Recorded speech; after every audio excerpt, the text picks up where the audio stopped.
avanza ya el análisis de esta reforma planteada por el presidente de la República en materia económica urgente que busca generar fuentes de empleo y recaudar 832 millones de dólares para el fisco que está atravesando problemas muy serios? 832 millones que, dicen los expertos, no van a ser suficientes para enfrentar el hueco fiscal heredado del gobierno del expresidente Lasso. ¿Cómo avanza este proceso al interior de la Asamblea Nacional? Buenos días, bienvenido. Buenos días, querida Licenia, Alexis, un gusto saludarles a ustedes, a todos los amigos de Radio Pichincha que nos están escuchando en este momento. Efectivamente, una de las primeras acciones que creo que la mayoría de ecuatorianos estuvimos esperando es precisamente la incorporación de la ley en materia económica urgente.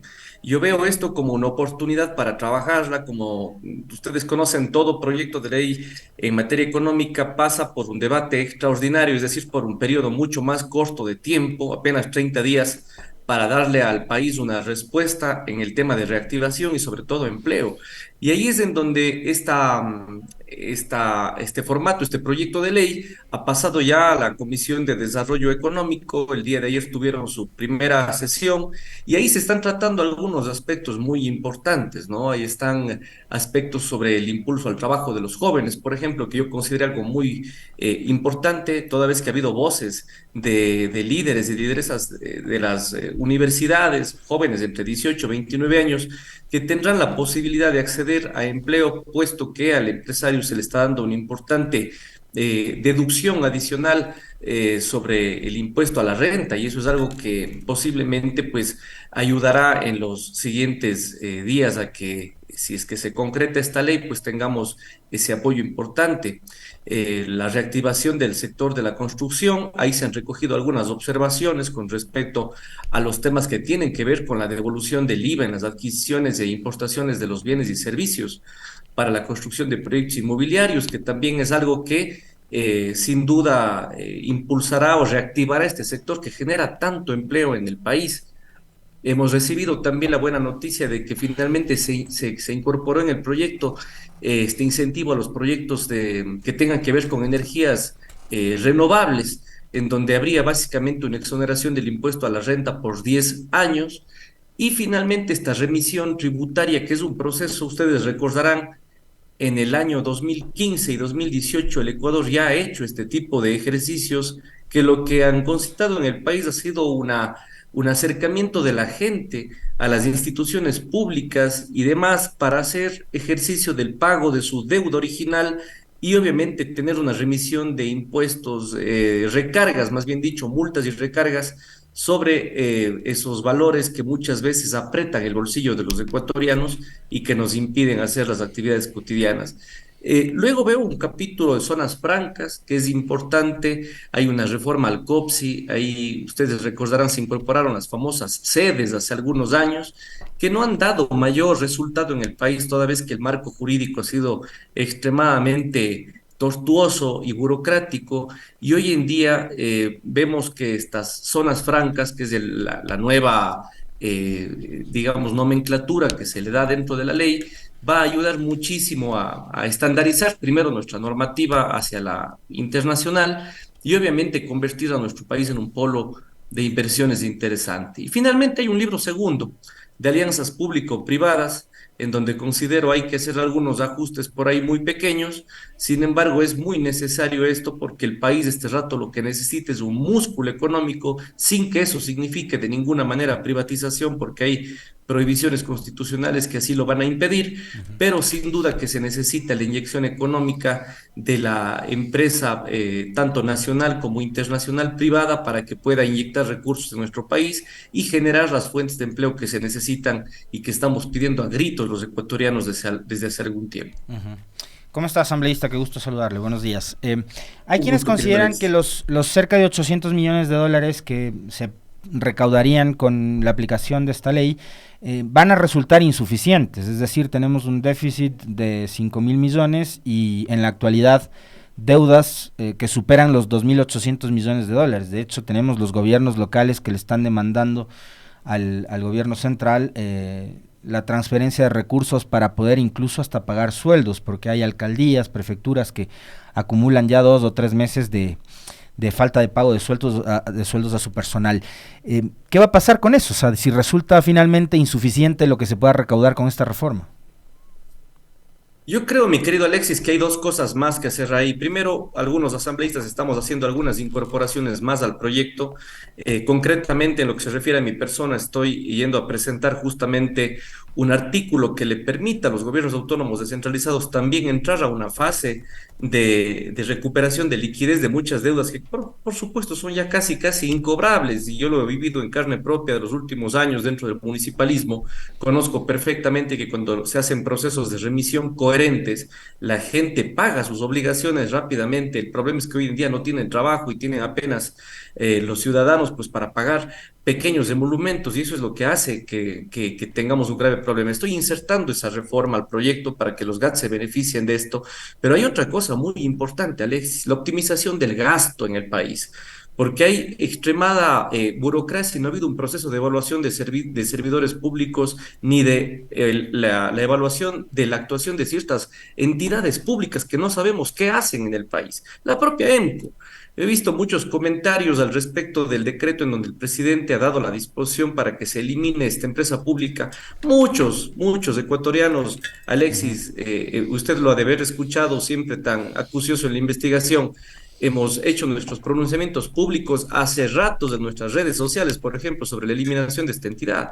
Pero hay otras más probablemente que el presidente ahora con su equipo estará evaluando en donde se necesita hacer una optimización del gasto. ¿Qué tal los gastos excesivos en publicidad? Lo que hizo el ministro de Energía, impresentable, Santos Alvita, ayer me hubiese encantado encontrarla en la comisión de fiscalización para decirle algunas cosas, como por ejemplo el hecho de descuidar las termoeléctricas, la última compra que hizo en Esmeraldas, por ejemplo, una jardinería en $200,000 y cosas superfluas que se gastaron de última hora, Alexis. Eso es optimización del gasto que también necesitan los ministros hacer ahora y que lógicamente le han dado al país o le han dejado al país en esta situación tan calamitosa el pasado gobierno, ¿no?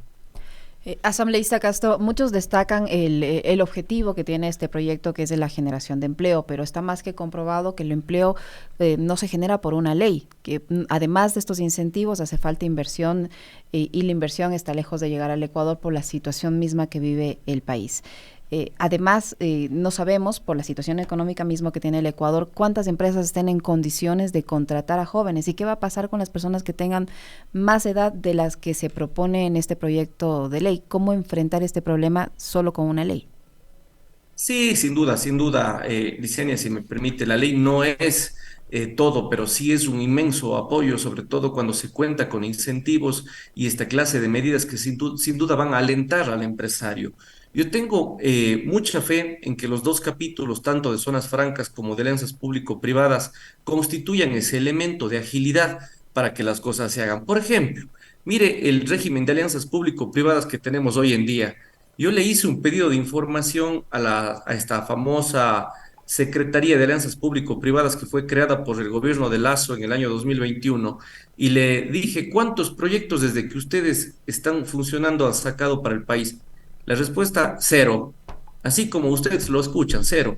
Y mantener ese esquema dentro de la ley sería grave, por lo tanto, concentrar todas las atribuciones de una secretaría que lo que hace es centralizar todos los proyectos de ministerios, incluso evaluar los proyectos de APPs de los municipios. Para que ustedes tengan una idea, se rompe con un principio de autonomía. Esas cosas son las que han impedido que el país avance.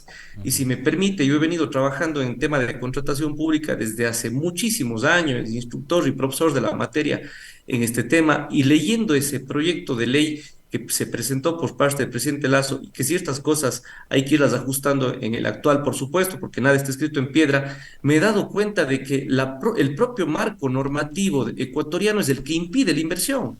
¿Qué saca usted haciendo una feria de inversiones en el Ecuador, como la que se hizo hace un par de años? Y vino un montón de gente a conocer qué tenía el Ecuador en el portafolio de obras hidroeléctricas, de obras viales y demás, cuando el día de mañana nos encontramos con una ley que si ustedes la revisan íntegramente se van a encontrar con una carga burocrática excesiva y con una institución que se hace cargo de toda la contratación del país.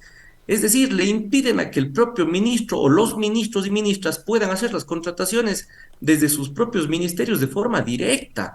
Entonces, después no nos quejemos de que no hay inversión, ¿no? Y esas son las cosas que yo confío que se van a corregir en el proyecto presentado ahora y que le permitirán al país tener ya inversión directa. Por supuesto, la legislación comparada es muy necesaria. Miren, si revisamos legislaciones de tanto la de Europa como de los países como Perú, las cosas podrían salir muy bien en nuestro país. ¿Qué decir a quienes, digamos, han criticado este proyecto de ley argumentando de que está hecho a la medida? Como suele suceder casi siempre, ¿no? Que dicen que el gobierno de turno hace leyes a la medida. Entonces ahora han dicho, este proyecto de ley también está hecho a la medida, porque por ejemplo, en el caso de las remisiones, que de paso, digamos, puede resultar para un momento de crisis económica como pasó antes, no solo en el 2015, sino antes también. De hecho, creo que hay como unos 7 procesos de remisión desde antes del gobierno de Correa también, que se pueda perdonar o condonar el cobro de los recargos multas de intereses. Pero para que no haya eso, lo correcto sería que los empresarios paguen los impuestos que deben pagar. Pero bueno, ahora les van a perdonar nuevamente las multas, cargos de intereses. Pero lo que argumentan sectores críticos es que uno de los grupos beneficiados de las remisiones va a ser justamente el Grupo Novoa y que se va a beneficiar las empresas de la familia del presidente. ¿Qué le responden ustedes a esas críticas, asambleísta? Bueno, primero, Alexis, que el criterio de remisión de multas, recargos y demás es un concepto absolutamente general, como la ley, como el concepto de la ley. La ley tiene que escribirse siempre con sentido general. Y lo que ha dado resultado en el país, tanto en el año 2015 como en el año 2018, cuando se hizo ejercicio de estas dos medidas, es una recaudación súper importante para el país que llegaría casi a los $1.000 millones, algo que le aliviaría muchísimo a todo este hueco, que va a ser muy difícil, obviamente, de irlo subsanando en este corto periodo, pero al menos va a ser un aliciente importante. Y más allá de pensar en los grandes grupos que generalmente son los que pueden pagar finalmente las deudas, Alexis, lo importante es que el proceso de remisión ayuda a la gente de a pie. Y le digo por experiencia propia, porque cuando se abrió el proceso de remisión hace un par de años en materia de tránsito a nivel nacional durante un periodo de agosto a diciembre, se recaudaron $7 millones solamente de gente que tenía los vehículos en los patios de retención de las diferentes municipalidades del país.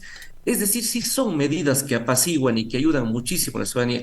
¿Quién, este rato de los amigos que nos están escuchando, no tiene una deuda, este rato, un recargo o multa que se va acumulando por patentes municipales, por Ujú. ejemplo? Hay tantos colegas, tantos profesionales, médicos, Pero la diferencia es, artesanos. asambleísta Castro, la diferencia es que cuando una persona común y corriente debe sus impuestos, no puede sacar facturas nomás y no puede seguir ejerciendo su trabajo.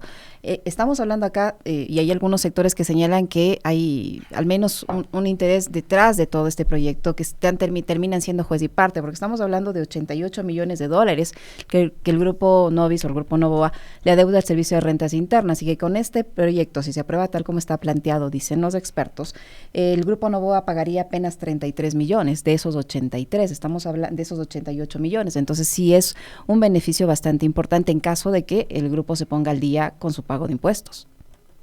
Bueno, pero hay un asunto que hay que revisar aquí, mi querida Licenia Alexis, que esta ley, este proyecto, este rato se encuentra en discusión de la Comisión de Desarrollo Económico. Y si es que la comisión el día de mañana puede o está en sus manos establecer límites para los procesos de remisión y demás, lo tiene que hacer. Para eso están las voces de los Ujú. asambleístas también, ¿no? Usted a la final es quien realiza, me refiero a la comisión, son finalmente los que realizan el desarrollo de la normativa y pueden establecer límites, rangos y demás para evitar que sucedan cosas que puedan de repente afectar a algunas personas y beneficiar a otras. Yo creo que para eso estamos los legisladores y al menos yo considero que coherentemente eso se debe estar discutiendo precisamente en la comisión.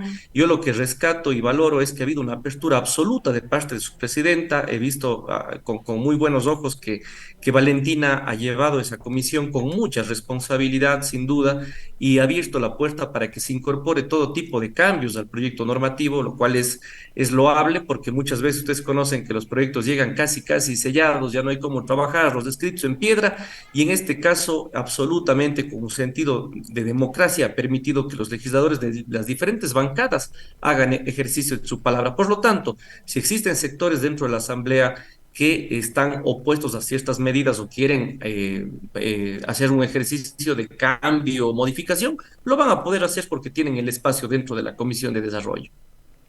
Ahora, los tiempos sí van a alcanzar para que esta propuesta sea aprobada dentro de este año y pueda entrar en vigencia en el 2024 y así puedan recaudar los 832 millones que esperan.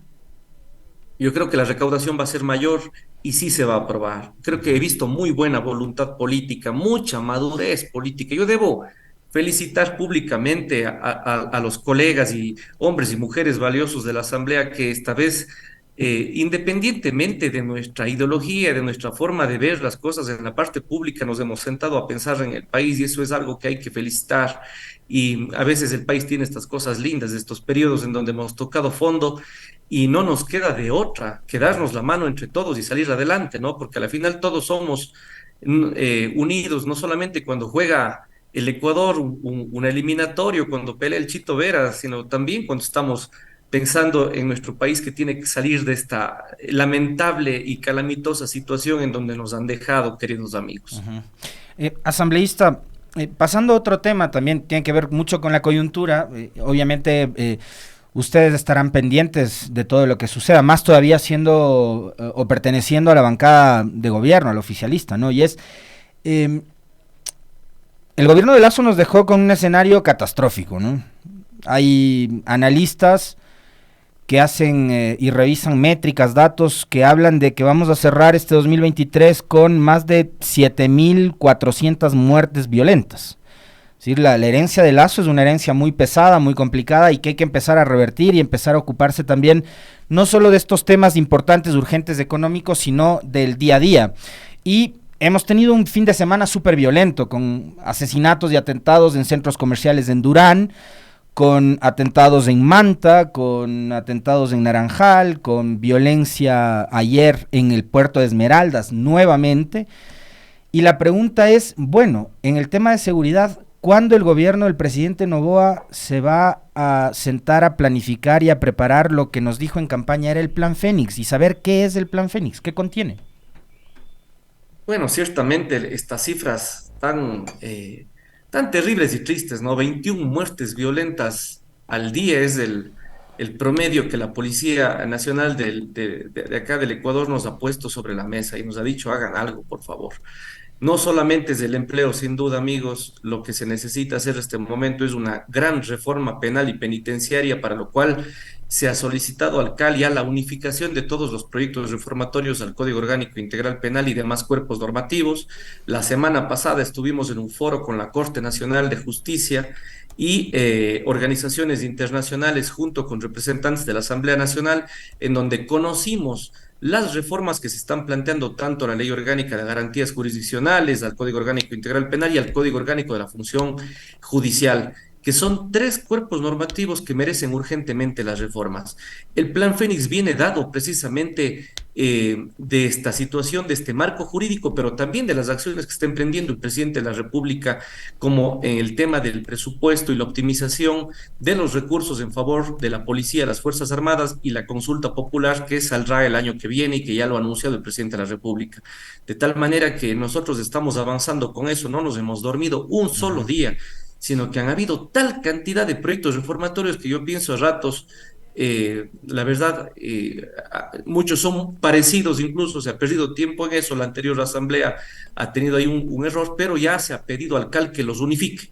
Ese va a ser el primer paso, Alexis y Licenia, porque una vez que tengamos unificado el proyecto, vamos a tener una sola matriz para trabajar los legisladores y hacer los cambios necesarios en materias de habeas corpus, para que estos sinvergüenzas dejen de salir libremente en algunos cantones de aquí del país, donde salen presos y delincuentes de altísima peligrosidad, narcotraficantes y demás a diario, el tema de la evaluación de jueces fiscales, la protección de los jueces probos también que existen en este país, por supuesto, pero también obviamente el endurecimiento de las medidas y ciertas penas para femicidas, asesinos, violadores y demás, que es necesario, gente que no debe tener derecho alguno, y esto lo digo sin temor a equivocarme, están de acuerdo los demás colegas asambleístas, no pueden tener derechos, privilegios carcelarios o beneficios carcelarios como prelibertades.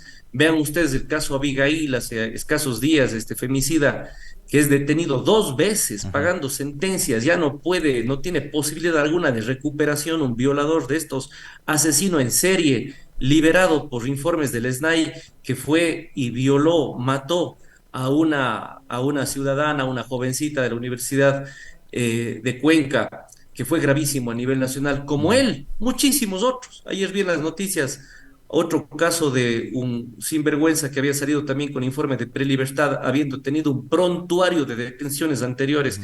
Eso es lo que está pasando en el país y a eso hay que darle respuesta en materia legislativa. ¿Le preocupó a usted las declaraciones que dio la ministra de Gobierno, la señora Palencia, con respecto de que a propósito de los cambios en la cúpula policial, ella sabía el riesgo que corría a tomar estas decisiones? Finalmente, fíjese, fueron solamente 6 cambios en el alto mando.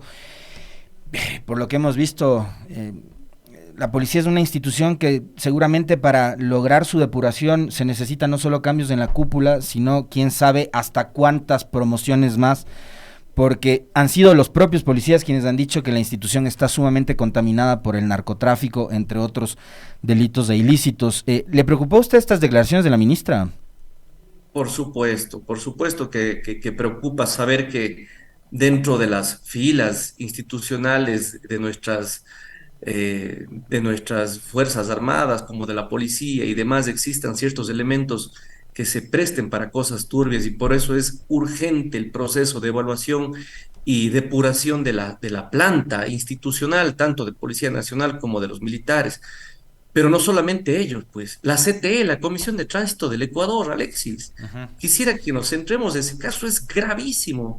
Yo creo que es una institución que se creó con todo el ánimo de hacerle un bien al tránsito y al transporte, el control, pero hoy en día dentro de esas filas también existe gente que está haciéndole muchísimo mal a esa institución, vacunadores de la vía pública, delincuentes con uniforme y no todos, porque yo conozco agentes o vigilantes de tránsito que son pero absolutamente rectos y responsables, pero hay otros que, déjeme decirles, son vacunadores de vía pública, es como poner uniforme a un delincuente nomás. Entonces son, obviamente dentro del COESCOP, que es el Código Orgánico de Entidades Complementarias, hay que también revisar las normativas que podamos nosotros tal vez incorporar transitorias para que sea la universidad o las universidades públicas de este país las que a través de sus diferentes facultades realicen una evaluación al personal y puedan determinar si están o no están aptos para continuar ahí o definitivamente ser cesados. Hay gente que va más allá al extremo y dice estas instituciones. Yo les he oído, ¿no? No es mi criterio particular, pero revisen ustedes las redes sociales. Hay gente que dice debería desaparecer esta institución. Y es porque la gente está cansada de la extorsión. Si ya tenemos vacunadores de este rato, delincuentes armados que se van a los locales de los ecuatorianos todos los días, imagínense ponerles uniforme. Entonces es un tema extremadamente grave en el país que tiene que ser lógicamente superado de la mano de tanto del legislativo, de la función judicial con mayor rigurosidad y obviamente del ejecutivo a través de acciones contundentes y para eso la ministra tiene ahí un enorme reto y nosotros estamos dispuestos a ayudarle al gobierno en todo lo que sea necesario desde la legislatura. Asambleísta Castro, ¿cómo ha recibido la bancada? Se discute sobre el tema, esta ruptura de la relación del presidente con la vicepresidenta, el hecho de haber decidido enviarla a Israel, a Tel Aviv, y de ponerle incluso ya hasta fecha para que se presente allí, las declaraciones que ella ha efectuado en el sentido de que prácticamente le empezaron a romper esta relación desde dentro de la organización política, el hecho de lanzar también sus acusaciones al correísmo, que resulta que según la señora vicepresidenta también ha interferido en esta situación y el no estar de acuerdo en este pacto, si se le puede decir así, en esta especie de alianza momentánea por la gobernabilidad al interior de la Asamblea, tanto con el Partido Social Cristiano como la Revolución Ciudadana y otros frentes que han permitido la conformación de las autoridades. Bueno, he visto que la vicepresidenta ha aceptado la designación y el reto de poder fortalecer esas relaciones internacionales, ya en los temas de fondo y temas que tengan que ver en las relaciones presidente-vicepresidente. Yo no me puedo pronunciar, efectivamente, no conozco tampoco ni dispongo de ninguna información más allá de la que ustedes, los medios de comunicación, nos dan el día a día y es lo que uno puede observar ahí. Tampoco creo que ese tema, este rato, nos quite mucho el sueño. Nosotros estamos concentrados en otros asuntos muy particulares que son el cortísimo tiempo que tenemos dentro de la Asamblea para solventar algunos problemas. Así que más bien creo que esas preguntas podrían responder desde los despachos, tanto presidencial como de la vicepresidenta, Pero pero en la aspiramos. bancada no se discute del tema, no se comenta, no se habla del asunto. Licenia y Alexis, estamos apenas 2 semanas y créame que nos hemos encontrado. Ayer el presidente Henry Kronfle dio un pronunciamiento nacional, no sé si lo Ujú. pudieron Sí, sí, escuchar. sí, sí. Hay tantos problemas en la Asamblea Nacional que crean ustedes que nos ha faltado el tiempo, y yo con el equipo de trabajo y todos los asambleístas deben estar en las mismas que nosotros. Estamos trabajando casi hasta la 1:30, 2 de la mañana todos los días, haciendo las diferentes correcciones y modificaciones de algunos cuerpos normativos y ordenando un poco la casa. Ujú. No hay más tiempo, lamentablemente nos hemos pasado así estos días, y es lo que los ecuatorianos piden además, porque nos eligieron para trabajar en esto y aquí estamos, ¿no? Dándole con todo y esperando que empujemos juntos este barco todos los ecuatorianos. Muy bien, muchísimas gracias, asambleísta. Nada más una última pregunta respecto a una afirmación que hizo ayer el presidente de la Asamblea en este video que usted menciona sobre la situación como recibió la legislatura. Él ha dicho que hay juicios políticos pendientes. De acuerdo a la visión que tiene la bancada oficialista, ¿cuál va a ser el proceder de ADN respecto a esos juicios políticos? Bueno, la fiscalización y la legislación son dos funciones que no hay cómo, pues, dejarlas de observar, están en la ley, hay que hacerlas. La comisión de fiscalización debe tener ya este rato el orden cronológico de ingreso de los juicios políticos desde la pasada administración, las ordenará y pondrá a disposición del Pleno de la Asamblea para tratar caso por caso y conforme al orden cronológico de ingreso de esa documentación. No les sabría decir este rato cuántos y cuáles son los juicios políticos en concreto, pero es una obligación de la Asamblea Nacional, sin duda alguna, tramitarlos, conocerlos y debatirlos en el Pleno entre todos los colegas asambleístas.